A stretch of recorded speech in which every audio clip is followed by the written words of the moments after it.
Okay, next topic పోషణ, nutrition. పోషకాల మీద ఆధునిక కాలంలో పరిశోధన జరిపిన శాస్త్రవేత్త లెవోయిజర్. ఈ శాస్త్రవేత్తను ఆధునిక పోషణ వైజ్ఞానిక శాస్త్రవేత్త అని పిలుస్తారు. మోడర్న్ సైన్స్ న్యూట్రినిస్ట్, ఆధునిక పోషణ వైజ్ఞానిక శాస్త్రవేత్తగా లెవోయిజర్ని పిలవడం జరుగుతుంది. ఈ పోషకాల గురించి అధ్యయనం చేసినట్లయితే ఈ పోషకాల గురించిన అధ్యయనాన్ని ట్రోపాలజీ అనే పేరుతో పిలుస్తారు. ఇటువంటి పోషణ అన్ని పోషకాల గురించిన అధ్యయనము, ఆ పోషకాలలో ఏ రకమైన రసాయనాలు ఉంటాయి, ఏ రకమైన శరీరానికి ఉపయోగపడుతున్నాయి, అటువంటి పోషకాలు లోపిస్తే ఏ రకమైన వ్యాధులు కలుగుతాయి అనే అంశాలను మనం ఈ పోషణ అనే టాపిక్లో నేర్చుకుంటాం. అటువంటి అన్ని రకాల పోషకాలను తీసుకునే విధానాన్ని పోషణ అని పిలుస్తారు, సింపుల్గా చెప్పుకుంటే. మరి ఇటువంటి పోషకాలు శక్తి కొరకు ఉపయోగపడతాయి, శరీర నిర్మాణానికి ఉపయోగపడతాయి, వ్యాధుల నుండి రక్షించడానికి ఉపయోగపడతాయి, నాడులను ప్రేరేపించడానికి ఉపయోగపడతాయి. ఈ పోషకాల్లో కొన్ని ఎక్కువ మోతాదులు అవసరమవుతాయి, కొన్ని తక్కువ మోతాదులు అవసరమవుతాయి. ఎక్కువ మోతాదులు అవసరమయ్యే పోషకాలను స్థూల పోషకాలు అంటారు.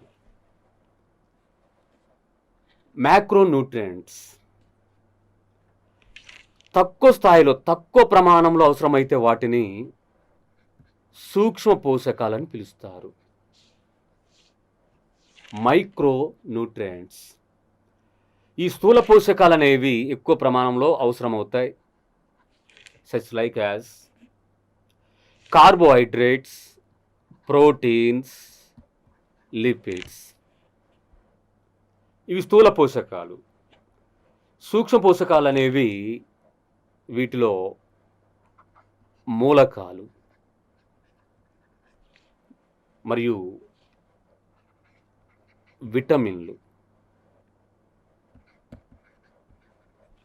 ఇలా పోషకాలను రెండు రకాలుగా వర్గీకరిస్తే స్థూల పోషకాలు, సూక్ష్మ పోషకాలు. ఈ కార్బోహైడ్రేట్స్, ప్రోటీన్స్ మరియు లిపిడ్స్ వీటి యొక్క రేషియో, కార్బోహైడ్రేట్స్ అనేవి మనం తీసుకున్న ఆహారంలో 60% ఉండాలి, ప్రోటీన్స్ అనేవి 15% ఉండాలి, లిపిడ్స్ అనేవి 25% ఉండాలి తీసుకునే ఆహారంలో ఉండవలసిన పోషకాలు. అయితే వీటిలో మనము ముందుగా స్థూల పోషకాలు కార్బోహైడ్రేట్స్, వీటి గురించి డిస్కస్ చేసుకున్నట్లయితే కార్బోహైడ్రేట్స్ లేదా పిండి పదార్థాలు. ఈ కార్బోహైడ్రేట్స్ అనేవి ఒక సంక్లిష్ట పదార్థం, అనేక సరళమైన పదార్థాలతో కలిసి ఏర్పడుతూ ఉంటుంది. ఇటువంటి సంక్లిష్టమైన కార్బోహైడ్రేట్స్లో కార్బన్, హైడ్రోజన్, ఆక్సిజన్ అనే మూలకాలు, ఎలిమెంట్స్ ఉంటాయి. ఈ మూలకాలతో గ్లూకోజ్ ఏర్పడితే ఆ గ్లూకోజులన్నీ కలిసి కొన్ని రకాల సరళమైన చక్కెరలు కలిసి కార్బోహైడ్రేట్స్ ఏర్పడతాయి. ఇవి కార్బోహైడ్రేట్స్లో ఉండే కామన్గా ఉండే మూలకాలు, కార్బన్, హైడ్రోజన్, ఆక్సిజన్. ఈ కార్బోహైడ్రేట్ యొక్క ఫార్ములా చూస్తే CnH2nOn. ఈ మూలకాల యొక్క రేషియో కార్బన్ 1:, హైడ్రోజన్ 2:, ఆక్సిజన్ 1. ఇలా 1:2:1 రేషియోలో ఉంటాయి కార్బోహైడ్రేట్స్లో ఉండే కార్బన్, హైడ్రోజన్, ఆక్సిజన్ అనే యొక్క మూలకాల రేషియో. మరి ఈ కార్బోహైడ్రేట్స్ అనేవి ఇవి మన శరీరంలో నిల్వ చేయబడతాయి. మరి ఎందుకొరకు కార్బోహైడ్రేట్స్ ఉపయోగపడుతున్నాయి? మన శరీరంలో శక్తిని విడుదల చేయడానికి ఉపయోగపడతాయి.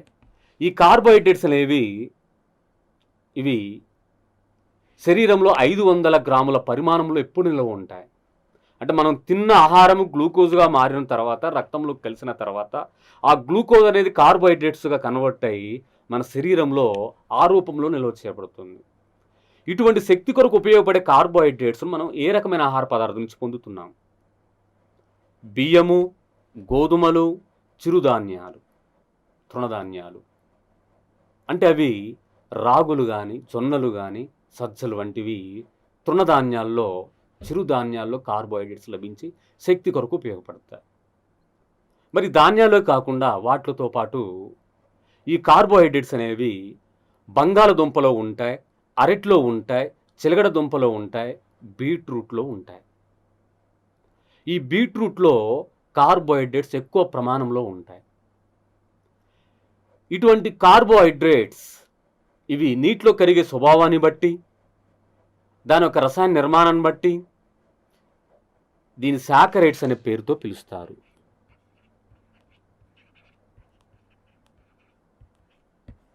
సాకరైడ్స్. ఈ సాకరైడ్స్ అనేవి 3 రకాలుగా ఉంటున్నవి. Monosaccharides,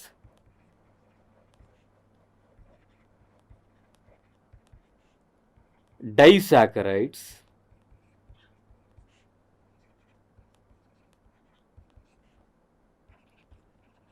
polysaccharides. ఇలా సాకరైడ్స్ అనేవి 3 రకాలుగా ఉంటున్నాయి. ఈ మోనోసాకరైడ్ గమనించినట్లయితే, కొన్ని ఎగ్జాంపుల్ గమనించినట్లయితే గ్లూకోజ్, ఫ్రక్టోజ్. ఒకే సరళమైన కార్బోహైడ్రేట్స్తో ఏర్పడిన సాకరైడ్స్ను మోనోసాకరైడ్స్ అంటారు. ఇంకా ఈ మోనోసాకరైడ్లో గలాక్టోజ్ అని ఉంటుంది, రైబోస్ ఉంటుంది, డిఆక్సిరైబోస్ ఉంటున్నాయి. డైసాకరైడ్ ఎగ్జాంపుల్ గమనించినట్లయితే సుక్రోజ్, లాక్టోజ్, మాల్టోజ్. 2 మోనోసాకరైడ్ కలయిక వలన డైసాకరైడ్స్ ఏర్పడతాయి. ఈ డైసాకరైడ్ ఎగ్జాంపుల్ చూస్తే సుక్రోజ్, లాక్టోజ్, మాల్టోజ్. పాలిసాకరైడ్స్ అనేవి 3 కంటే ఎక్కువ మోనోసాకరైడ్ కలయిక వలన ఏర్పడతాయి. వాటిలో కొన్ని ఎగ్జాంపుల్ గ్లైకోజన్, సెల్యులోజ్, స్టార్చ్,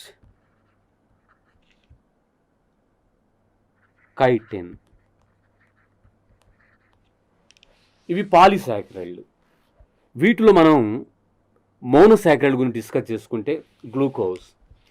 ఈ గ్లూకోజ్ను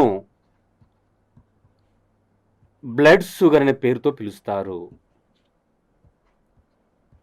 లేదా గ్రేప్ షుగర్. బ్లడ్ షుగర్ లేదా గ్రేప్ షుగర్గా పిలువబడుతుంది. ఇది మనం తీసుకున్న ఆహారం అంతా గ్లూకోజ్గా మారి బ్లడ్లో చేరుతుంది.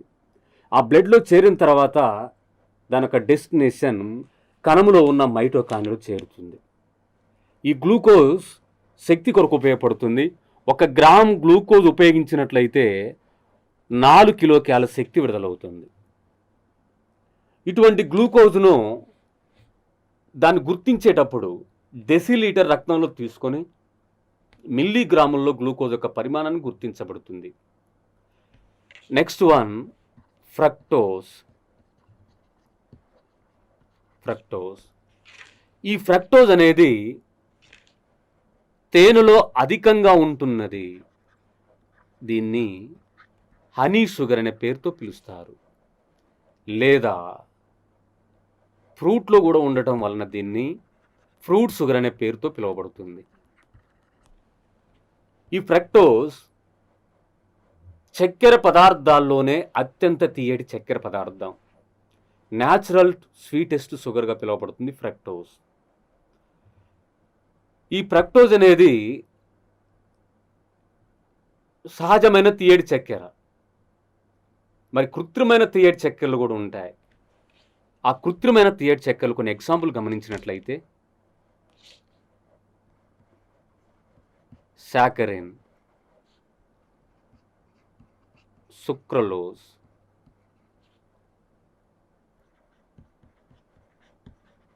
ఎస్పర్టేమ్, అలీటేమ్. ఇవి 4 రకాల చక్కెరలు, కృత్రిమైన తీయటి చక్కెరలు. ఫ్రక్టోజ్ అనేది సహజమైన తీయటి చక్కెర. ఇవి కృత్రిమంగా రసాయన చేయాలలో తయారు చేయబడినవి. ఈ శాకరిన్ను మధుమేహ వ్యాధిగ్రస్తులు ఉపయోగిస్తారు. మిఠాయిలో తీపి కొరకు కలపడం జరుగుతుంది. సుక్రలోజు కూడా ఇది తీపి పదార్థాలు ఉపయోగించడం జరుగుతుంది.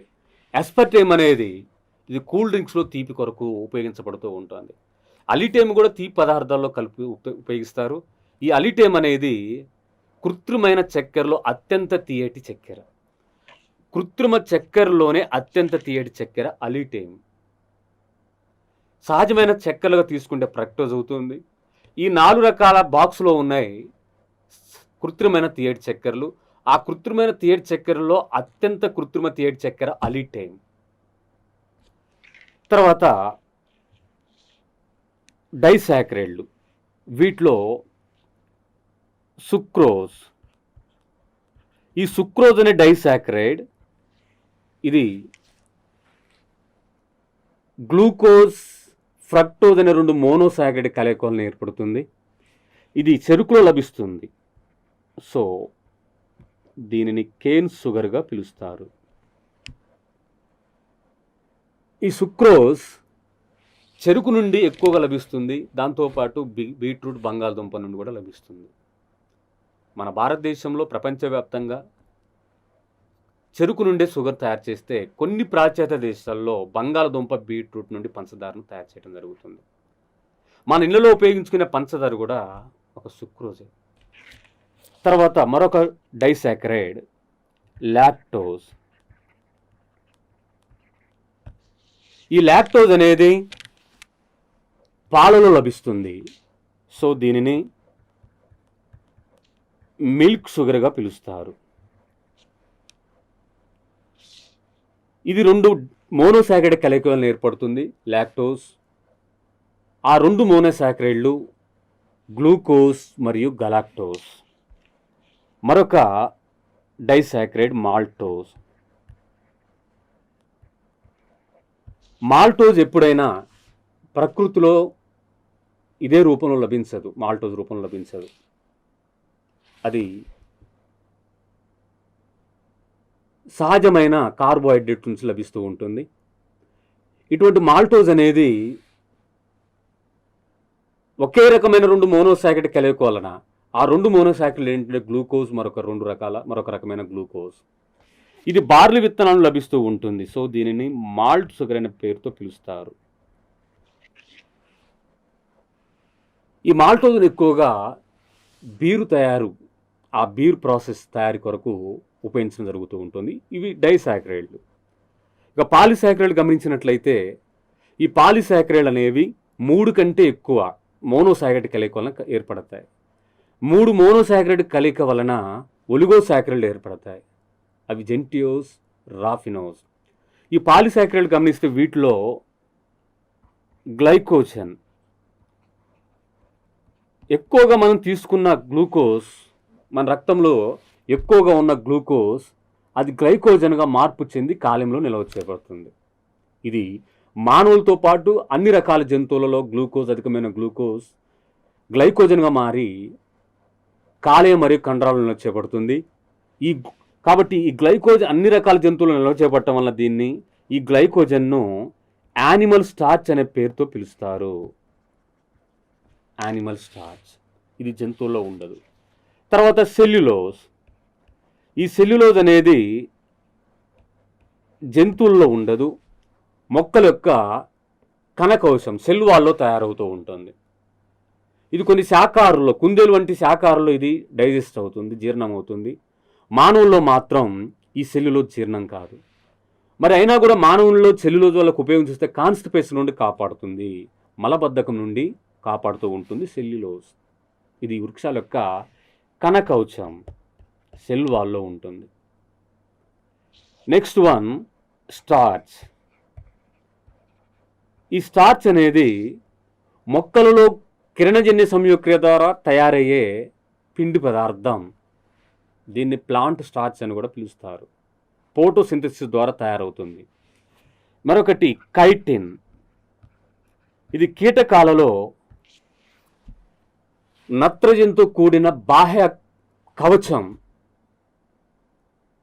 క్యూటికిల్. ఆ కవచం బయట ఉన్న కవచం ఏర్పడటానికి ఉపయోగపడుతూ ఉంటుంది కైటిన్. శిలీంధ్రాల్లో కూడా కణకవచం తయారు కొరకు ఉపయోగపడుతూ ఉంటుంది. ఇదంతా కూడా మనము ఇప్పుడు డిస్కస్ చేసుకున్న సాకరైడ్స్. సాకరైడ్స్ 3 రకాలు చెప్పుకున్న మోనోసాకరైడ్స్, డైసాకరైడ్స్, పాలిసాకరైడ్స్. ఈ సాకరైడ్స్ అనేవి ఎక్కడి నుంచి వచ్చినవి? కార్బోహైడ్రేట్ ఒకటి నీటిలో కరిగే విధానాన్ని బట్టి, దాని యొక్క స్ఫటిక నిర్మాణాన్ని బట్టి, దాని యొక్క తీపి గుణాన్ని బట్టి ఈ కార్బోహైడ్రేట్స్ని సాకరైడ్స్గా పిలుస్తున్నారు. అయితే ఈ కార్బోహైడ్రేట్స్ మొక్కల్లో ఉన్నవి లేని తెలుసుకోవడం కోసం, గుర్తించడం కోసం అయోడిన్ అనే రియేజెంట్ వాడటం జరుగుతూ ఉంటుంది. ఈ కార్బోహైడ్రేట్స్ పిండి పదార్థాలు అంటాం కాబట్టి పిండి పదార్థాలను గుర్తించే పరీక్ష అయోడిన్ పరీక్ష. నెక్స్ట్ వన్, స్థూల పోషకాల్లో ప్రోటీన్స్. వీటిని మాంసకృత్తులు అనే పేరుతో పిలుస్తారు. ప్రోటీన్స్ లేదా మాంసకృత్తులు. ఈ ప్రోటీన్స్లో కూడా మూలకాలు ఉంటాయి. Carbon, hydrogen, oxygen, nitrogen, sulphur. కార్బోహైడ్రేట్స్లో కార్బన్, హైడ్రోజన్, ఆక్సిజన్ ఉంటే ప్రోటీన్లో వాటితో పాటు అదనంగా నైట్రోజన్, సల్ఫర్ అనే మూలకాలు ఉన్నాయి. మరి ఈ ప్రోటీన్లు సంక్లిష్టమైనవి, సరళమైన అమైనో యాసిడ్స్ లేదా అమైనో ఆమ్లాలతో కలిసి ప్రోటీన్స్ ఏర్పడతాయి. ఇటువంటి సంక్లిష్టమైన ప్రోటీన్స్ ఏర్పడటానికి, కాంప్లెక్స్ ప్రోటీన్స్ ఏర్పడటానికి వీటిలో మధ్య బంధాలు ఉంటాయి, బాండ్స్ ఉంటాయి. వాటిని పెప్టైడ్ బంధాలు అని పిలుస్తారు. ప్రోటీన్ల మధ్య ఉండే బంధాలు పెప్టైడ్ బంధాలు. అదే సంక్లిష్టమైన కార్బోహైడ్రేట్స్ ఏర్పడటానికి కూడా సరళమైన చక్కెరలు కలుస్తాయి. అటువంటి సరళమైన చక్కెరలు కలిపి సంక్లిష్టమైన కార్బోహైడ్రేట్స్ ఏర్పడటానికి గ్లైకోసైడిక్ బంధాలు ఉంటాయి. అవి కార్బోహైడ్రేట్స్లో ఉండే బంధాలు. ప్రోటీన్స్లో పెప్టైడ్ బంధాలు ఉంటాయి. మరి ఇటువంటి ప్రోటీన్స్ అనేవి శరీర నిర్మాణానికి ఉపయోగపడటం వలన దీన్ని బిల్డింగ్ బ్లాక్స్ లేదా కట్టడపు రాళ్ళుగా పిలవటం జరుగుతుంది. మరి ఈ ప్రోటీన్స్ యొక్క ఇంకా అదనమైన ఉపయోగాలు చూస్తే పెరుగుదలకు ఉపయోగపడతాయి. గాయాలైనాక ఆ గాయాలైన ప్రాంతంలో కొత్త కొత్త టిష్యూస్ ఏర్పడి, కణజాలాలు ఏర్పడి ఆ గాయాన్ని మాన్పడానికి ఉపయోగపడతాయి. ఎంజైమ్ల తయారీకి ఉపయోగపడతాయి. హార్మోన్ల తయారీకి ఉపయోగపడతాయి. కొద్ది మోతాదులో శక్తిని విడుదల చేస్తాయి. ఇంకా ప్రతిదేహాల ఏర్పాటుకు ఉపయోగపడతాయి ప్రోటీన్లు. మరి ప్రోటీన్లు కేవలం ఒక హార్మోన్ తయారీ కొరకు మాత్రం ఉపయోగపడవు. అందుకే ప్రోటీన్లన్నీ లేదా ఎంజైమ్ల తయారీ కొరకే ఉపయోగపడవు. పెప్టిన్ల తయారీ, ప్రతిదేహాలు, యాంటీబాడీస్ తయారీ కొరకు ఉపయోగపడవు. ఇక్కడ ఒక మొత్తం చిన్న క్లారిఫికేషన్ గమనించినట్లయితే, ప్రోటీన్లన్నీ ఎంజైమ్ల తయారీ కొరకు ఉపయోగపడవు కాబట్టి ప్రోటీన్లన్నీ ఎంజైమ్లు కావు. కానీ ఎంజైమ్ తయారైందంటే ప్రోటీన్ల చేతనే తయారైంది కాబట్టి ఎంజైమ్లన్నీ ప్రోటీన్లు అవుతాయి. ఇటువంటి ప్రోటీన్లు మనకు సోర్సెస్ ఏంటి? ఏ రకమైన ఆహార పదార్థాలు లభిస్తాయి? పప్పు ధాన్యాలు లభిస్తాయి, పాలు, గుడ్లు, మాంసము, చేపలు లభిస్తాయి. చిక్కుడు జాతి లెగ్యుమినస్ కుటుంబానికి చెందిన చిక్కుళ్ళు లభిస్తాయి, బఠాన్లు లభిస్తాయి, మరియు శనగలు లభిస్తాయి, సోయాబీన్స్లు లభిస్తాయి, పుట్టగొడుగుల్లో కూడా లభిస్తాయి, మష్రూమ్స్. అయితే ఈ ప్రోటీన్స్ మాత్రం అత్యధికంగా సోయాబీన్స్లో లభిస్తాయి. వీటిలో 40 నుండి 50% ప్రోటీన్స్ ఉంటాయి. ఇది కామన్ మ్యాన్ కూడా ఆహారంగా ఉపయోగించబడేది కాబట్టి దీన్ని పేదవాడి మాంసం అనే పేరుతో పిలుస్తారు. ఈ సోయాబీన్స్లో ప్రోటీన్స్తో పాటు తగిన మోతాదులో కార్బోహైడ్రేట్స్ మరియు లిపిడ్స్ కూడా ఉంటాయి. అయితే 60 నుండి 70% కలిగిన ప్రోటీన్లు కూడా ఉన్నాయి. అవి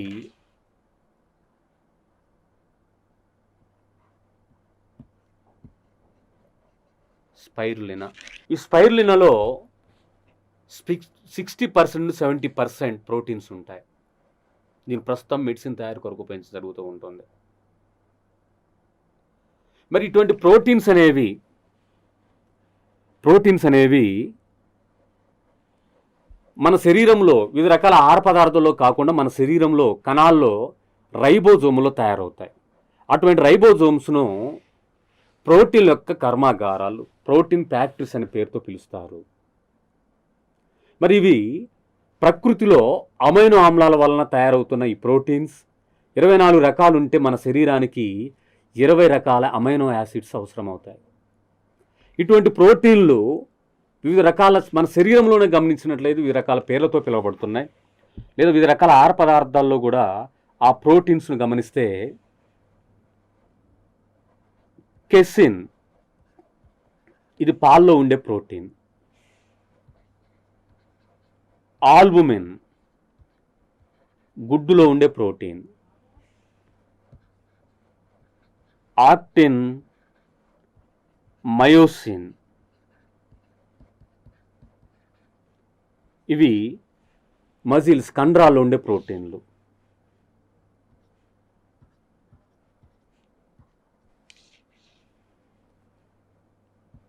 కొల్లాజెన్, ఇది అంతఃచర్మంలో కండర పోగులు కలపడానికి ఉపయోగపడే ఒక పీచు పదార్థంగా చెప్పబడేది కొల్లాజెన్. ఇది ఒక పీచు ప్రోటీన్గా పిలువబడుతుంది. మరొకటి కాండ్రిన్, ఇది మృదులాస్థిలో ఉండే ప్రోటీన్. కుప్రిన్, శుక్రకణంలో ఉండే protein.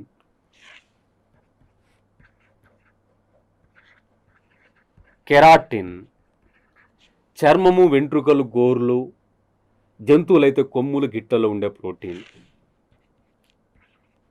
Alpha keratin, alpha keratin అనేది ఇది ఉన్నిలో ఉండే ప్రోటీన్.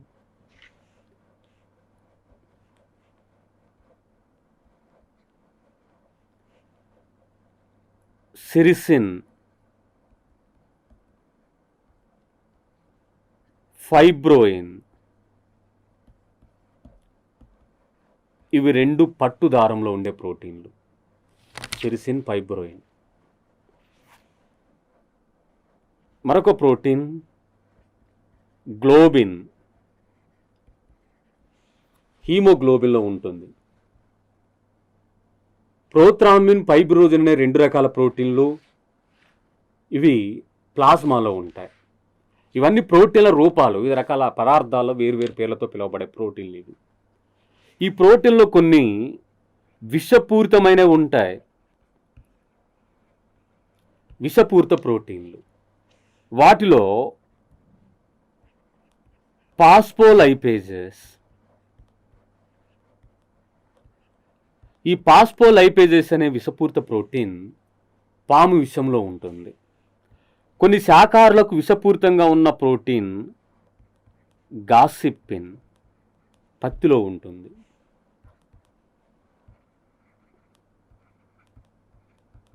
బొట్సులిన్, ఈ విషపూరిత ప్రోటీన్ అనేది క్లాస్ట్రీడియం బొట్సులినం అనే ఒక బ్యాక్టీరియా తినే ఆహారంలో ఆహారాన్ని ఫుడ్ పాయిజన్గా మారుస్తూ ఉంటుంది. అలా ఫుడ్ పాయిజన్ మారటానికి కారణము ఈ బొట్సులిన్ అనే విషపూరిత ప్రోటీన్. ఆ విషపూరిత ప్రోటీన్లో మరొకటి అప్లోటాక్సిన్.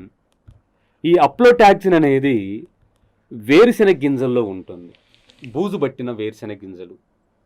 ఆ బూజు అనేది ఫంగస్ అనేది ఆస్పర్జిల్లస్ అనే ఫంగస్ వేరుశెనగ గింజల మీద ఉన్నట్లయితే అటువంటి వేరుశెనగ గింజలు చేదుగా ఉంటాయి. కారణం అప్లోటాక్సిన్ అనే విషపూరిత ప్రోటీన్లు. ఇలా ప్రోటీన్లు వివిధ రకాల రూపాలు, వాటిలో కొన్ని విషపూరిత ప్రోటీన్లు కూడా ఉంటున్నవి. అయితే ఈ ప్రోటీన్లు వీటిని గుర్తించడం కోసం 10% సోడియం హైడ్రాక్సైడ్, 2% కాపర్ సల్ఫేట్ను ఉపయోగించి ఈ ప్రోటీన్లను గుర్తించడం జరుగుతూ ఉంటుంది. మరి ఈ ప్రోటీన్లు లోపిస్తే క్వాసియార్కర్ అనే వ్యాధి కలుగుతుంది.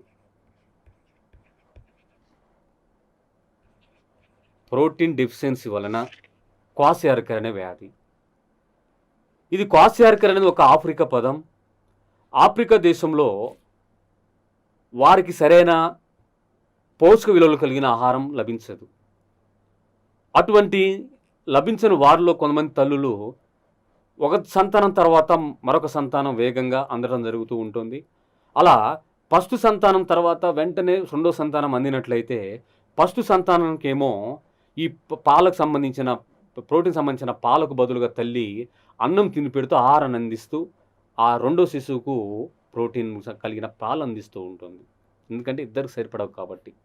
అలా మొదటి సంతానంలో ఆ పాపకు లేదా బాబుకు తల్లి పాల ద్వారా అందవలసిన ప్రోటీన్లు సరిగా అందకపోవటం వలన ఆ పిల్లల్లో, ఆ చిన్న పిల్లల్లో ఆ ప్రోటీన్ లోపించిన కాళ్ళు, చేతులు, ముఖం యొక్క ఆ కణజాలాల మధ్యకు నీరు చేరి కాళ్ళు, చేతులు, ముఖం వాపు ఏర్పడుతూ ఉంటుంది. ఇలా ఈ వాపు ఏర్పడిన లక్షణాలు కలిగిన వ్యాధిని క్వాసియార్కర్ అంటారు. ఇది ప్రోటీన్ డెఫిషియన్సీ వలన కలిగే వ్యాధి. మరి ఈ ప్రోటీన్లు అనేవి కేవలం పప్పు ధాన్యాలు, పాలు, గుడ్లు, మాంసంలోనే ఉంటున్నాయా? వాటిలో ఉంటాయి. అధికంగా వాటిలో ఉంటే బియ్యంలో మాత్రం తక్కువగా ఉంటాయి, ధాన్యాలు తక్కువగా ఉంటాయి, మిగిలిన అటువంటి పప్పు ధాన్యాలు మాత్రం అధికంగా ఉంటాయి. మరి బియ్యం, గోధుమలో కార్బోహైడ్రేట్స్ అధికంగా ఉంటే ప్రోటీన్లు తక్కువ ప్రమాణాల్లో ఉంటాయి. మనం స్థూల పోషకాలు, న్యూట్రిషన్, పోషణ అనే టాపిక్లో స్థూల పోషకాలు చెప్పుకుంటే వాటిలో కార్బోహైడ్రేట్స్, ప్రోటీన్స్ గురించి చెప్పుకున్నాం. నెక్స్ట్ వన్ కొవ్వులు, lipids.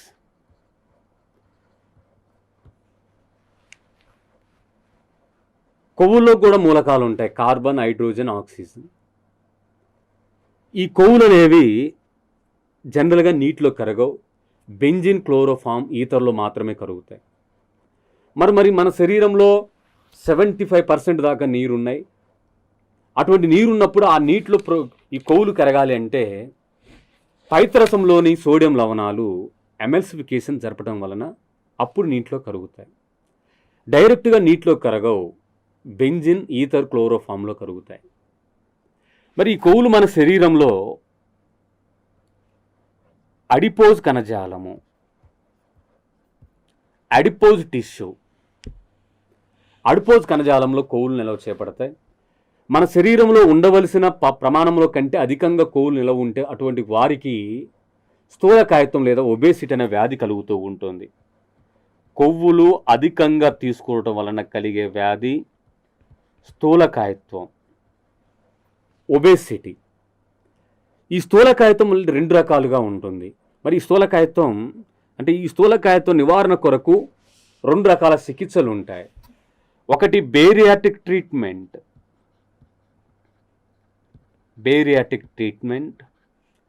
Liposuction.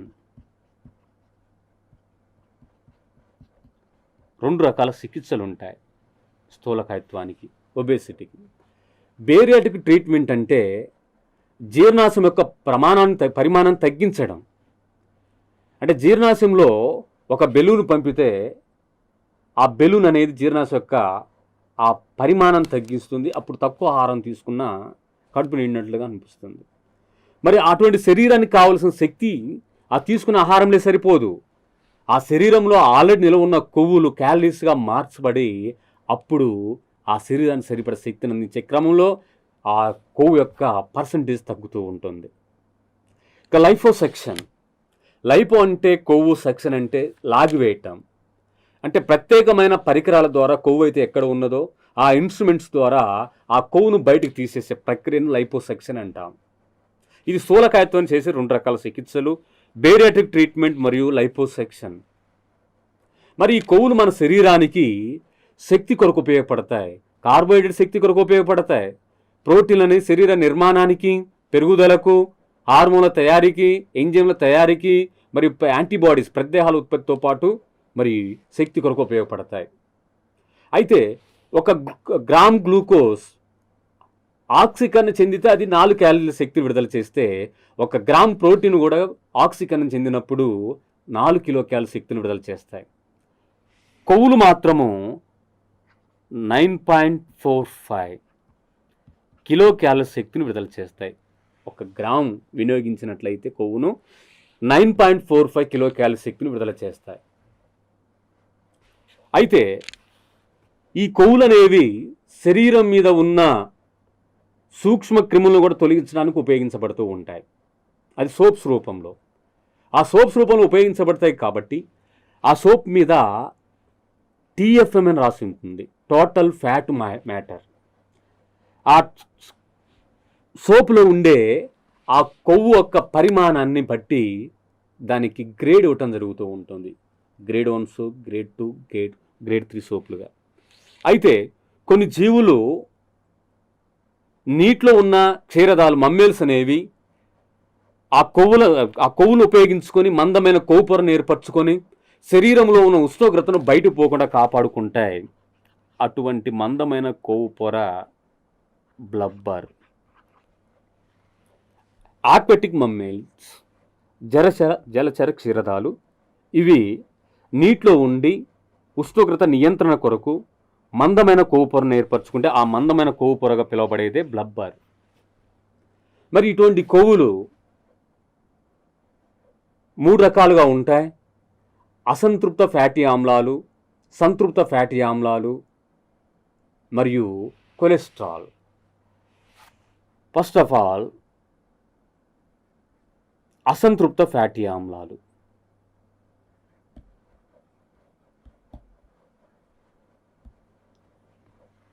Unsaturated fatty acids. అసంతృప్త ఫ్యాటీ ఆమ్లాలు.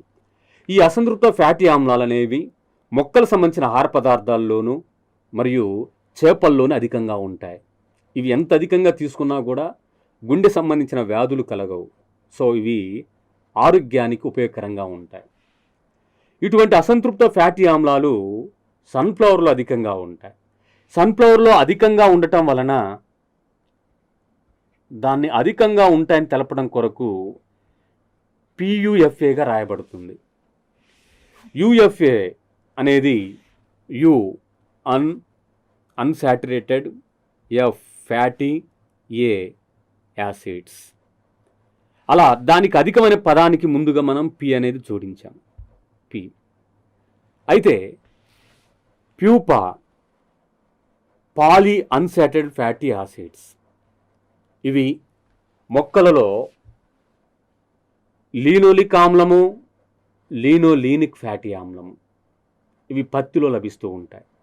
ఇదే అసంతృప్త ఫ్యాటీ ఆమ్లాలు చేపల్లో అధికంగా ఉన్నట్లయితే వాటిని ఒమేగా-3 ఫ్యాటీ ఆమ్లాలని పిలుస్తారు. ఒమేగా-3 ఫ్యాటీ ఆమ్లాలు.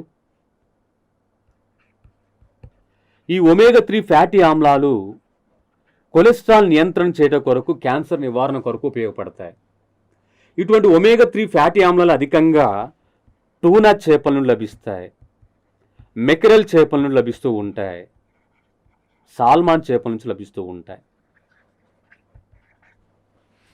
సాల్మాన్, టూనా, మెకరెల్ చేపల్లో అధికంగా ఉండే ఈ అసంతృప్త ఫ్యాటీ ఆమ్లాలను ఒమేగా-3 ఫ్యాటీ ఆమ్లాల పేరుతో పిలుస్తారు. మరి ఇటువంటి ద్రవ రూపంలో ఉన్న అసంతృప్త ఫ్యాటీ ఆమ్లాలను నికెల్ అనే మూలకాన్ని ఉపయోగించి దాంట్లో ఉన్న నీటి పరిమాణాన్ని తగ్గించడం వలన ఘన రూపంలో ఉండే మరొక రకమైన కృత్రిమ కొవ్వు తయారవుతుంది. అటువంటి కృత్రిమ కొవ్వును వనస్పతి అనే పేరుతో పిలుస్తారు. వనస్పతిని విక్రయించడానికి ఒక బ్రాండ్ ఉంటుంది, అదొక డాల్డా. డాల్డా అనేది వనస్పతిని విక్రయించే ఒక బ్రాండ్. ఇప్పుడు అమూల్ అయితే పాలను, పాల పదార్థాలను, పెరుగును, ఐస్ క్రీమ్ని ఎలా విక్రయించడం కొరకు ఆ బ్రాండ్ని ఏర్పాటు చేశారో దాని మాదిరిగానే వనస్పతిని విక్రయించడానికి డాల్డా అనే పేరుతో ఒక బ్రాండ్ క్రియేట్ చేయడం జరిగింది. అటువంటి డాల్డా అనే పేరు మీద వనస్పతిని విక్రయిస్తున్నారు. చాలామందికి వనస్పతి అంటే తెలుగులో పదం, డాల్డా అనేది ఇంగ్లీష్ పదంగా చాలామందికి అపోహ ఉంటుంది. వనస్పతిని విక్రయించేదే ఆ బ్రాండ్ పేరే డాల్డా.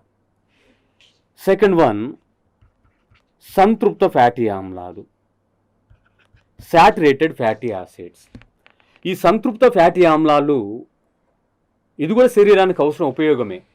కానీ వీటిని అధికంగా తీసుకుంటే ఇవి గుండె కండరాలకు రక్తాన్ని సరఫరా చేసే కరోనరీ ధమనిలో అక్కడ జామ్ అయిపోతాయి, అదెసివ్గా మారుతాయి, అటాచ్ అయిపోతాయి, అంటుకొని పోతాయి. అప్పుడు గుండె కండరాలకు రక్తాన్ని సరఫరా చేసే ఆ కరోనరీ మార్గం యొక్క స్పేస్ తక్కువగా ఉండిపోతుంది, అంటే ఇచ్చిమేగా మారిపోతూ ఉంటుంది. అప్పుడు గుండె సంబంధించిన వ్యాధి, హార్ట్ అటాక్ కలుగుతూ ఉంటుంది. ఈ సంతృప్త ఫ్యాటీ ఆమ్లాలు జంతువులకు సంబంధించిన ఆహార పదార్థాలు లభిస్తాయి. ఈ జంతువులకు సంబంధించిన ఆహార పదార్థాల్లో లభించే ఈ సంతృప్త ఫ్యాటీ ఆమ్లం అధికంగా తీసుకుంటే గుండె సంబంధించిన వ్యాధులు, గుండెపోటు కలిగే అవకాశం ఉంటుంది. ఇవి సంతృప్త ఫ్యాటీ ఆమ్లం మొక్కల్లో కూడా ఉంటాయి. మొక్కల్లో ఉండే వాటిలో ఎస్టిక్ ఆమ్లము ఇది ద్రాక్షలో లభిస్తూ ఉంటుంది. కామన్ నేమ్ ఇది వెనిగర్గా పిలువబడుతూ ఉంటుంది. మరొకటి కాప్రిక్ ఆమ్లము. ఈ కాప్రిక్ ఆమ్లం అనేది సంతృప్త ఫ్యాటీ ఆమ్లంలో లభిస్తూ ఉంటుంది. మిర్స్ట్రిక్ ఆమ్లము ఇది కూడా మొక్కల్లో లభించే ఒక సంతృప్త ఫ్యాటీ ఆమ్లం. ఇటువంటి సంతృప్త ఫ్యాటీ ఆమ్లాల్లో వలయాకారంలో ఉంటున్న సంతృప్త ఫ్యాటీ ఆమ్లమైన చాల్ముగ్రిక్, ఈ చాల్ముగ్రిక్ అనే సంతృప్త ఫ్యాటీ ఆమ్లాన్ని కుష్టు వ్యాధి నివారణ కొరకు, లెప్రసీ వ్యాధి నివారణ కొరకు ఉపయోగించడం జరుగుతూ ఉంటుంది. మరొక కొవ్వు రకంలో కొలెస్ట్రాల్. ఈ కొలెస్ట్రాల్ అనేది కూడా ఒక రకమైన సంతృప్త ఫ్యాటీ ఆమ్లం, ఒక రకమైన కొవ్వు. ఈ కొలెస్ట్రాల్ అనేది జంతు సంబంధించిన ఆహార పదార్థాలు లభించే కొవ్వే. అయితే ఇది రెండు రకాలుగా ఉంటుంది, LDL, HDL. LDL low density lipoprotein. ఇది హానికరమైన కొవ్వు LDL. HDL high density lipoprotein. ఇది ఉపయోగకరంగా ఉపయోగపడుతూ ఉంటుంది. కారణం ఏంటంటే ఈ ఉపయోగకరమైన హెచ్డిఎల్ లైంగిక స్టెరాయిడ్స్, ఈస్ట్రోజన్, ప్రొజెస్ట్రాన్, టెస్టోస్టెరాన్ అనే లైంగిక హార్మోన్ తయారుకు ఉపయోగపడుతూ ఉంటుంది. డి విటమిన్ కూడా తయారవుతూ ఉంటుంది ఈ హెచ్డిఎల్ అనే కొలెస్ట్రాల్. అంటే ఈ కొలెస్ట్రాల్లో బ్యాడ్ కొలెస్ట్రాల్ ఉంటుంది, గుడ్ కొలెస్ట్రాల్ ఉంటుంది. బ్యాడ్ కొలెస్ట్రాల్గా చెప్పబడేది ఎల్డిఎల్, గుడ్ కొలెస్ట్రాల్గా పిలువబడేది హెచ్డిఎల్. ఇటువంటి రక్తనాళాలలో పేరుకుపోతున్న కొలెస్ట్రాల్ మరి సంతృప్త ఫ్యాటీ ఆమ్లాలు అధికంగా రక్తనాళాలు చేరినప్పుడు వాటి యొక్క మార్గం ఇరుకుగా మారితే ఆ రక్తనాళాలు పేరుకొని పోయిన ఆ కొవ్వు పదార్థాలను తొలగించడం కొరకు స్ట్రెప్టోకైనేజ్ అనే ఎంజైమ్ను ఉపయోగించడం జరుగుతుంది. అలా స్ట్రెప్టోకైనేజ్ అనే ఎంజైమ్ను ఉపయోగించి ఆ రక్తనాళాల్లో పేరుకుపోయిన కొవ్వును తొలగించే ఆ రక్తనాళ చికిత్సను యాంజియోప్లాస్టసీ థెరపీగా పిలువబడుతుంది. ఇది రక్తనాళ చేసే చికిత్స.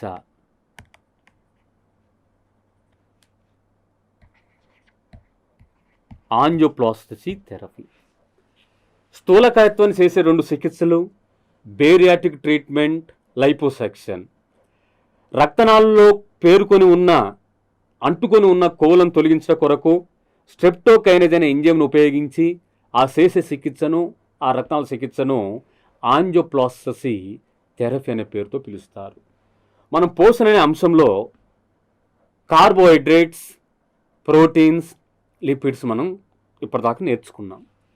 ఇటువంటి 3 రకాల పోషకాలు లోపించినట్లయితే కలిగే వ్యాధి మెరాస్మస్ వ్యాధి.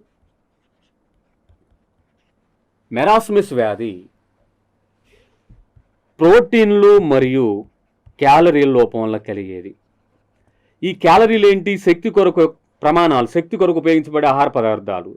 శక్తి కొరకు ఏవి ఉపయోగించబడుతున్నవి? కార్బోహైడ్రేట్స్, అధికంగా కొవ్వులు ఉపయోగించబడతాయి. ఈ కార్బోహైడ్రేట్స్, కొవ్వులను క్యాలరీలుగా పిలుస్తారు. ప్రోటీన్లు క్యాలరీ లోపం వల్ల కలిగే వ్యాధి మెరాస్మస్ అనవచ్చు, లేదా ప్రోటీన్లు కార్బోహైడ్రేట్స్ కొవ్వుల లోపం వల్ల కలిగే వ్యాధి కూడా మెరాస్మస్ అని పిలవచ్చు. ఇటువంటి మెరాస్మస్ యొక్క సిమ్టమ్స్ ఏ విధంగా ఉంటాయి? ఉదర భాగం అబ్డమన్ ఉబ్బి ఉంటుంది, కాళ్ళు చేతులు సన్నగా, అంటే కండరాలు అభివృద్ధి చెందుండవు. ఆ సమయంలో కాళ్ళు చేతులు సన్నగా పుల్లల మాదిరిగా కనిపిస్తాయి. అయినా వీరికి విపరీతమైన ఆకలి ఉంటుంది, వెంట్రుకలు పలసగా మారుతూ ఉంటాయి. ఇటువంటి లక్షణాలు కలిగిన వ్యాధిని మెరాస్మస్ వ్యాధి అని పిలుస్తారు. ఈ పోషణలో ఖనిజ లవణాలు,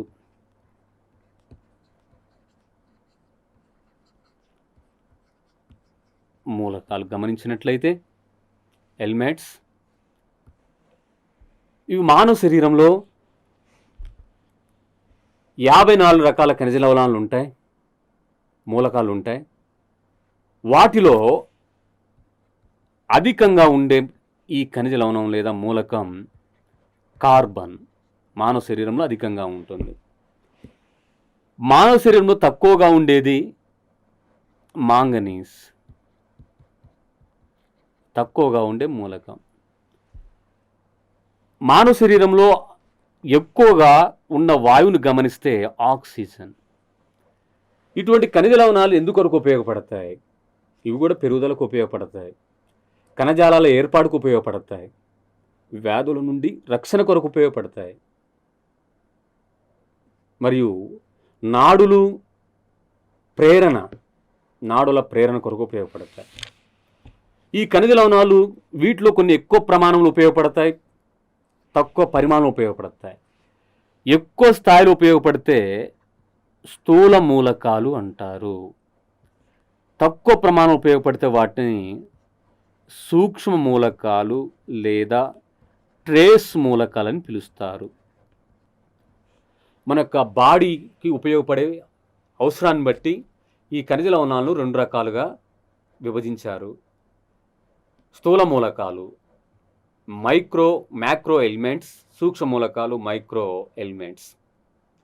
ఈ స్థూల మూలకాలు గమనించినట్లయితే calcium, phosphorus, sodium, potassium, magnesium, chlorine, sulphur. ఈ సూక్ష్మ మూలకాలు iron, iodine, fluorine, cobalt, zinc, రాగి, మాంగనీస్. ఈ స్థూల మూలకాల్లో ముందుగా కాల్షియం గురించి చూద్దాం. 70 నుండి 72 కేజీల బరువు కలిగిన ఒక ప్రౌఢ మానవుల్లో కాల్షియం 1100 నుండి 1200 గ్రాముల వరకు ఉంటుంది. ఇటువంటి కాల్షియం అనేది దంతాలు, ఎముకల్లో అధికంగా ఉంటుంది. దంతాలు, ఎముకలు అంటే ఎముకలు దంతాల్లో 99% ఉంటే 1% అనేది కండరాలు, రక్తంలో కూడా ఉంటుంది. ఈ కాల్షియం అనేది గాయాలైనప్పుడు రక్తం త్వరగా గడ్డగట్టడానికి ఉపయోగపడుతూ ఉంటుంది, బ్లడ్ క్లాటింగ్ కొరకు ఉపయోగపడుతూ ఉంటుంది. కండరాలు తొందరగా ఉత్తేజం చెందటానికి, సంకోచం చెందడానికి కూడా కాల్షియం ఉపయోగపడుతూ ఉంటుంది. ఇటువంటి కాల్షియం అనేది ఏ రకమైన ఆహార పదార్థం నుంచి మనం పొందుతాం? పాలు, గుడ్లు, పాల సంబంధించిన పదార్థాలు, జున్ను కానీ, వెన్నె కానీ, నెయ్యి కానీ, పెరుగు, అటువంటి పాల సంబంధించిన ఆహార పదార్థాలు లభిస్తూ ఉంటుంది కాల్షియం. ఒకవేళ కాల్షియం లోపించినట్లయితే వారిలో కలిగే వ్యాధులు, చిన్న పిల్లల్లో అయితే రికెట్స్ వ్యాధి కలుగుతూ ఉంటుంది. దొడ్డి కాళ్ళు, ముట్టె కాళ్ళు వంటివి, బౌలెక్స్ నాక్నీస్ వంటి సిమ్టమ్స్ కలిగిన చిన్న పిల్లల్లో కలిగే ఈ వ్యాధి రికెట్స్ వ్యాధి. మరొక వ్యాధి ఆస్టియోపోరోసిస్. ఇక్కడ పోర్ అంటే రంధ్రం. కాల్షియం లోపించిన వారి యొక్క ఎముకల్లో రంధ్రాలు ఏర్పడతాయి. ఆ రకమైన వ్యాధిని ఆస్టియోపోరోసిస్గా పిలుస్తారు. మరొక మూలకం, స్థూల మూలకం ఫాస్ఫరస్ లేదా భాస్వరం. ఫాస్ఫరస్ లేదా భాస్వరం ఇది కూడా ఎముకలు, దంతాల తయారీకి ఉపయోగపడుతుంది. ఇంకా నత్రజని, క్షారాలు, కేంద్రక ఆమ్లాలు తయారీకి ఉపయోగపడుతుంది. ఏటీపీ తయారు కొరకు ఉపయోగపడుతుంది, ఎడినోసిన్ ట్రైఫాస్ఫేట్. ఈ ఫాస్ఫరస్ అనేది మండే స్వభావాన్ని కలిగి ఉంటుంది. ఉత్తర భారతదేశంలో చార్ధామ్ అనే యాత్రలు ఉంటాయి, 4 రకాల యాత్రలు ఉంటాయి. కేదార్నాథ్, బద్రీనాథ్, గంగోత్రి, యమునోత్రి. అక్కడ ఎక్కడ చూసినా కూడా మంచు కరిగి ప్రవహిస్తున్న నదులు చల్లగా ఉంటాయి. కానీ కొన్ని ప్రాంతాల్లో చూస్తే వేడి ఊటలు బయటకు వస్తాయి.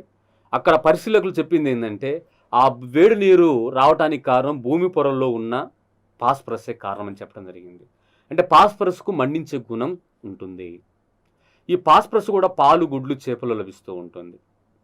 ఈ ఫాస్ఫరస్ లోపించినట్లయితే ఇది కూడా చిన్నపిల్లలో రికెట్స్ వ్యాధి కారణమవుతుంది. లోపించినప్పుడు పెద్దవారిలో ఆస్టియోమలేసియా వ్యాధి కలగటానికి కారణమవుతుంది. టోటల్గా కాల్షియం, ఫాస్ఫరస్ లోపిస్తే ఎముకలకు సంబంధించిన వ్యాధులు కలుగుతాయి. అది రికెట్స్ అయినా కావచ్చు, ఆస్టియోపోరోసిస్ అయినా కావచ్చు, ఆస్టియోమలేసియా వ్యాధి అయినా కావచ్చు. కాల్షియం, ఫాస్ఫరస్ అంటే ఎముకల తయారీకి కాల్షియం, ఫాస్ఫరస్ 2 మూలకాలు అవసరమవుతున్నాయి. Next sodium. ఈ సోడియం అనే మూలకం మనకు కొవ్వుల ఎమల్సిఫికేషన్ కొరకు మరియు ద్రవాభిసరణ, ఆస్మాసిస్ కొరకు, నాడులు, కండరాల ప్రేరణ కొరకు, ఇంపల్స్, వాటి కొరకు సోడియం అనే మూలకం ఉపయోగపడుతుంది. మరి ఏ రకమైన ఆహార పదార్థం సోడియం పొందుతాం? ఇది ఉప్పు నుండి, జున్ను నుండి మరియు మొలకెత్తే గోధుమల నుండి ఈ సోడియాన్ని పొందడం జరుగుతుంది. కానీ మనకు కావలసిన పరిమాణంలో ఉప్పు నుండి పొందుతాం. ఈ సోడియం మూలకం లోపిస్తే వేడి సింకోప్ లేదా వేడి కొంకర్లు అనే వ్యాధి కలుగుతుంది. మజిల్ క్రాంప్స్, కండరాల్లో తిమ్మిర్లు ఏర్పడతాయి. అటువంటి లక్షణాలు కలిగిన వ్యాధి వేడి కొంకర్లు. Next potassium. ఈ పొటాషియం అనే మూలకం కూడా సోడియం మాదిరిగా ఇది ద్రవాభిసరణ కొరకు ఉపయోగపడుతుంది. ఇక దీని ప్రధానమైన విధి చూస్తే పొటాషియం హృదయ స్పందన నియంత్రణ చేస్తూ ఉంటుంది. మరి పొటాషియం మనం ఏ రకమైన ఆహార పదార్థాల నుంచి పొందుతాం? మాంసంలోను, అరటి పండ్లలోను, బంగాళదుంపలోను, నారింజ ఫలాల్లోనూ లభిస్తూ ఉంటుంది పొటాషియం. ఈ పొటాషియం రక్తంలో లేదా సిరంలో ఉండే దాని యొక్క స్థాయిని, పరిమాణాన్ని బట్టి 2 రకాలుగా చెప్పుకుంటాం. హైపర్ కాలీమియా. రక్తంలో పొటాషియం స్థాయి పెరిగితే హైపర్ కాలీమియా అంటాం. రక్తంలో పొటాషియం స్థాయి తగ్గితే హైపోకాలీమియాగా పిలుస్తారు. ఈ రక్తంలో పొటాషియం స్థాయి పెరిగితే హైపర్ కాలీమియా. ఈ హైపర్ కాలీమియా వలన హృదయ స్పందన తగ్గుతుంది. ఆ హృదయ స్పందన తగ్గడాన్ని బ్రాడీకార్డియా అంటారు. మూత్రపిండాలు ఫెయిల్యూర్ అవుతాయి, పక్షవాతం కలుగుతూ ఉంటుంది.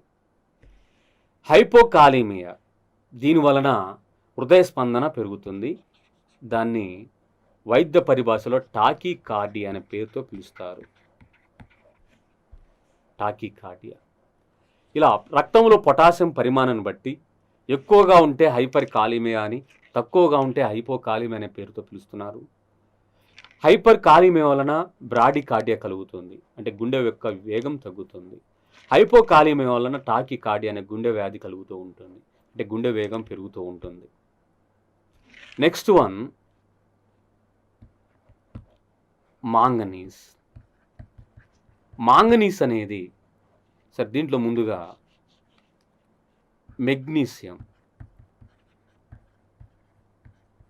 మెగ్నీషియం అనేది నాడులు కండరాలు క్రియాత్మకంగా ఉండటానికి ఉపయోగపడుతుంది.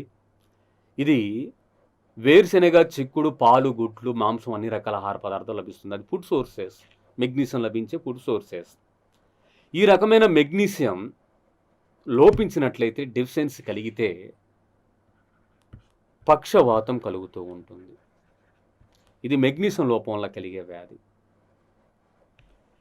నెక్స్ట్ స్థూల మూలకాల్లో మరొక మూలకం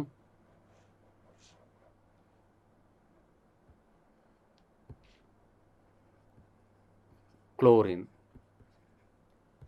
క్లోరిన్ అనేది ద్రవాభిసరణ కొరకు మరియు నాడులు క్రియాత్మకంగా ఉండటం కొరకు, జీర్ణాశయంలో ఎస్సిఎల్ తయారు కొరకు ఉపయోగపడుతుంది. హైడ్రోక్లోరిక్ ఆమ్లం తయారు కొరకు ఉపయోగపడుతుంది క్లోరిన్. ఇది ఉప్పు నుండి లభిస్తూ ఉంటుంది. క్లోరిన్ లోపించినట్లయితే వాంతులు, ఎమెసిస్ కలుగుతూ ఉంటుంది. Next one sulphur. ఈ సల్ఫర్ అనేది సాధారణ పెరుగుదలకు ఉపయోగపడుతుంది, మరి ఇన్సులిన్ తయారు కొరకు ఉపయోగపడుతూ ఉంటుంది. ఈ సల్ఫర్ అధికంగా గుడ్డు నుండి లభిస్తూ ఉంటుంది. వాటితో పాటు సల్ఫర్ ఉల్లిగడ్డలో ఉంటుంది. ఇంకా అమైనో ఆమ్లాలైన మిథియోనైన్, సిస్టీన్ అనే మూలకాల్లో ఉంటుంది సల్ఫర్. ఈ సల్ఫర్ లోపించినట్లయితే పెరుగుదల మందగిస్తూ ఉంటుంది. ఉల్లిగడ్డలను కోసినప్పుడు కళ్ళు మండటానికి కారణమైన రసాయనం ఏంటంటే సల్ఫర్. ఇది సల్ఫర్ అల్లైలుగా మారటం వలన ఆ రసాయన చర్య జరిగి కళ్ళు మండుతూ ఉంటాయి. ఇవన్నీ స్థూల మూలకాలు. స్థూల మూలకాల్లో calcium, phosphorus, sodium, potassium, magnesium, chlorine, sulphur. Next one trace మూలకాలు, మైక్రో ఎలిమెంట్స్ లేదా సూక్ష్మ మూలకాలు. వాటిలో ఐరన్. ఈ సూక్ష్మ మూలకాలలో ఎక్కువగా ఉపయోగపడే మూలకం ఐరన్. ఐరన్ అనేది హీమోగ్లోబిన్ తయారులో ఉపయోగపడుతుంది. ఎందుకంటే హీమ్ అంటే ఐరన్ కాబట్టి. గ్లోబిన్ అని చెప్పుకుంటే అదొక ప్రోటీన్. హీమోగ్లోబిన్ తయారులో ఉపయోగపడుతుంది ఐరన్. అంటే హీమోగ్లోబిన్ తయారులో ఉపయోగపడి హీమోగ్లోబిన్ యొక్క పరిమాణాన్ని పెంచుతూ పరోక్షంగా ఇది శ్వాసవాయువుల రవాణా కొరకు ఉపయోగపడుతూ ఉంటుంది. ఎందుకంటే హీమోగ్లోబిన్ ఆక్సిజన్, కార్బన్ డైఆక్సైడ్ను ట్రాన్స్పోర్ట్ చేస్తుంది కాబట్టి. ఈ ఐరన్ మనకు పాలు, గుడ్లు, మాంసంతో పాటు ఆకుకూరలు లభిస్తూ ఉంటుంది. ఎండు ద్రాక్షలు కూడా లభిస్తుంది. ఐరన్ లోపించినప్పుడు ఎనీమియా లేదా రక్తహీనత వ్యాధి కలుగుతూ ఉంటుంది.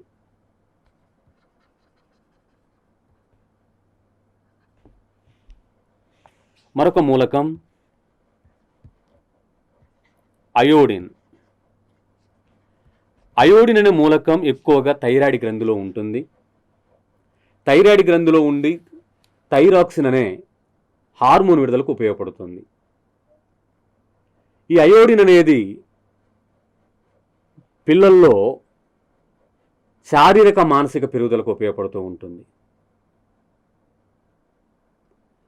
ఇటువంటి అయోడిన్ మనకు సముద్ర ఉత్పత్తులను లభిస్తూ ఉంటుంది. సముద్రం నుంచి లభించే ఉప్పు, సముద్రం నుంచి లభించే పీతలు, రొయ్యలు, చేపలు, సముద్రం నుంచి లభించే కెల్ఫ్ అనే మొక్కలు. ఈ సముద్రం నుంచి లభించే అయోడిన్ అత్యధికంగా మాత్రం సముద్ర ఉత్పత్తులైన లామినారిన్ లేదా మానిటాల్. లామినారిన్ లేదా మానిటాల్లో అత్యధికంగా అయోడిన్ లభిస్తూ ఉంటుంది. లామినారిన్ లేదా మానిటాల్ ఇదొక సముద్రంలో పెరిగే ఒక శైవలం, ఆల్గే, దీంట్లో అత్యధికంగా ఉంటుంది. అయోడిన్ లోపించినట్లయితే సామాన్య గాయిటర్, సింపుల్ గాయిటర్ అనే వ్యాధి కలుగుతుంది. ఈ సామాన్య గాయిటర్ లేదా సింపుల్ గాయిటర్ అనే వ్యాధి ఒక సిమ్టమ్ చూస్తే థైరాయిడ్ గ్రంథి లేదా అవటు గ్రంథి యొక్క పరిమాణం పెరుగుతుంది. దాన్నే గాయిటర్ వ్యాధి అంటాం. ఇటువంటి అయోడిన్ కప్పల్లో రూప విక్రయం, మెటామార్ఫసిస్, మొప్పలు తోక ఉన్న ఆ యొక్క టాడ్పోల్ ప్రౌఢ కప్పగా మారటం, దాన్ని రూప విక్రయం అంటాం. ఆ రూప విక్రయానికి అయోడిన్ ఉపయోగపడుతూ ఉంటుంది. Next one fluorine. 1937లో ఏపీలోని ప్రకాశం జిల్లాలో పొదిలి, దర్శి, కనిగిరి, పొదిలి, దర్శి, కనిగిరి అనే ప్రాంతాలు ఇవి ప్రకాశం జిల్లాలో ఉన్నవి. ఈ 3 రకాల ప్రాంతాల్లో మొట్టమొదటిసారిగా అత్యంత తీవ్రమైన ఫ్లోరోసిస్ వ్యాధిని గుర్తించారు. 1937 ప్రకాశం జిల్లాలో ఉన్న ఈ 3 గ్రామాల్లో. ఈ ఫ్లోరిన్ అనేది దంతాల మీద పింగాణి లేదా ఎనామిల్ ఏర్పాటుకు ఉపయోగపడుతూ ఉంటుంది. ఈ ఫ్లోరిన్ భూమిలో ఉన్న కార్బన్ పొరలు, గ్రాఫైట్ శిలలు కరగటం వలన ఏర్పడిన ఫ్లోరిన్ అది నీటిలో కరిగి మనకు నీటి ద్వారా చేరుతుంది.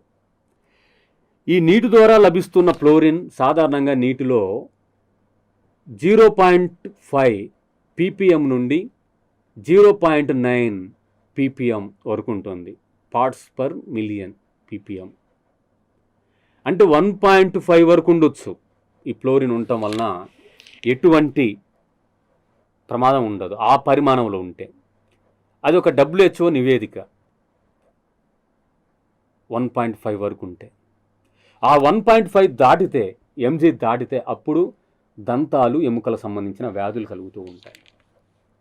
దంతాలకు వ్యాధులు, ఎముకల వ్యాధులు కలుగుతాయి. మరి ప్రకాశం జిల్లాలో, నల్గొండ జిల్లాలో ఫ్లోరిన్ బారిన పడి ఫ్లోరోసిస్ వ్యాధి గురవటం జరుగుతూ ఉంటుంది. అటువంటి ఫ్లోరిన్ తీవ్రతను తగ్గించడం కొరకు నల్గొండ జిల్లాలో ఒక సంస్థ ఫ్లోరిన్ నీటిపై పరిశోధన చేయడం జరిగింది. అది నీరి, national environmental engineering research institution. ఇది మహారాష్ట్రలో ఉన్నది. మహారాష్ట్రలోని నాగపూర్లో ఉన్న నీరి అనేది మొట్టమొదటిసారిగా ఫ్లోరిన్ నీటిపై, నల్గొండలో ఫ్లోరిన్ నీటిపై పరిశోధన జరిపింది. దీనినే నల్గొండ టెక్నిక్ అని కూడా పిలుస్తారు. దీంట్లో ఈ ఫ్లోరిన్ తొలగించే భాగంలో దానికి స్ఫటికం కలపటం వలన ఆ ఫ్లోరిన్ వేరవుతూ ఉంటుంది. సో దీనిని నల్గొండ టెక్నిక్గా పిలుస్తారు నీరిని. ఈ ఫ్లోరిన్ అధికమైతేనే కలుగుతూ ఉంటుంది, లోపించడం వల్ల కలిగేది కాదు. అయోడిన్ లోపిస్తే కలుగుతుంది వ్యాధి, గాయిటర్. ఐరన్ లోపిస్తే అనీమియా వ్యాధి కలుగుతుంది. బట్ ఈ ఫ్లోరిన్ అధికమైతే ఎముకల్లో వికృత రూపాలు ఏర్పడతాయి, దంతాలు పసుపు రంగులోకి మారతాయి, దంతాలు వికృత ఆకారంలో ఏర్పడతాయి. ఆ వ్యాధినే ఫ్లోరోసిస్ వ్యాధి అని పిలుస్తారు. Next one cobalt. ఈ కోబాల్ట్ అనేది సయానోకోబాలమైన్ B12 విటమిన్ తయారులో ఉపయోగపడుతుంది. ఈ B12 తయారులో ఉపయోగపడే కోబాల్ట్ ఆర్బీసీని ఉత్పత్తి చేస్తూ ఉంటుంది. రెడ్ బ్లడ్ సెల్స్, ఎర్ర రక్త కణాలను ఉత్పత్తి చేస్తుంది. ఆర్బీసీ ఎర్ర రక్త కణాలను ఉత్పత్తి చేస్తుంది. ఈ కోబాల్ట్ కాలేయము, మూత్రపిండాలను లభిస్తుంది. ఈ కోబాల్ట్ లోపిస్తే రక్తహీనత లేదా అనీమియా వ్యాధి కలుగుతుంది. మరొక మూలకం, సూక్ష్మ మూలకం జింక్. ఈ జింక్ అనేది పెరుగుదలకు, ప్రత్యుత్పత్తి అభివృద్ధికి, కణజాలాల మరమ్మతుకు మరియు క్లోమ గ్రంథి నుండి ఇన్సులిన్ ఉత్పత్తికి ఉపయోగపడుతుంది, విడుదల కొరకు ఉపయోగపడుతుంది జింక్. ఇది మాంసము, కాలేయము, మూత్రపిండాలు, గుడ్లు లభిస్తూ ఉంటుంది. ఇది లోపిస్తే పెరుగుదలలో క్షీణత, ప్రత్యుత్పత్తి అవయవాల్లో క్షీణత కలుగుతుంది.